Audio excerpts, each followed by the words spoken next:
நேரம் 1993 அப்புறம் நமக்கு கலாச்சாரம். நான் உங்களுக்கு என்னுடைய அம்மாவுக்கு பிடித்த இடத்தை படிச்சிருப்பேன். என்னுடைய அம்மாவுக்கு பிடித்த இடம் எங்களுடைய வீட்டுக்கு பக்கத்தில் இருக்க ஒரு சிறிய பூங்கா ஆகும். அதில் வந்து நாங்கள் சிறிய வயதுலேருந்து இங்கே வந்தாங்க. அதுக்கு இங்கே பக்கத்துலேயும் ஒரு பெரியவர்கள், அதாவது அப்பப்பா அம்மாப்பா போன்ற வயது போனவர்கள் இங்கே இருக்கும் ஒரு இடமும் இருக்கும். அங்கேயும் இங்கே வந்து ஆக்கள் இருக்கிறது. சிறிய வயதுலேயே நாங்கள் இப்போ இங்கே வந்து விளையாடுறாங்க.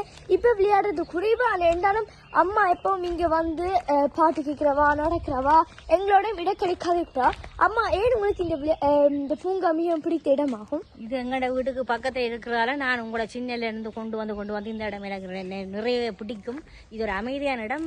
நிறைய ஆக்களே குறைவாக இருக்கும், சரியான குறைவு. அப்போ இதில் வந்து இருந்து விளையாடி சுகமாக இருக்கும். இப்போ கொஞ்சம் வளர்ந்ததில் நீங்கள் வார குறைவு. ஆனாலும் நான் அப்பப்போ கூடுதலாக இதில் வந்து இருப்பேன். தனிங்க குளிரோ வெயிலோ ஒரு சின்ன நடையோடு இதில் வந்து இருக்கிறதுல இப்படி விளையாடுறதுல எனக்கு ஒரு மகிழ்ச்சி தான். நன்றி. எனக்கும் மிக பிடிச்சிருக்கு. நன்றி அம்மா. நன்றி, வணக்கம்.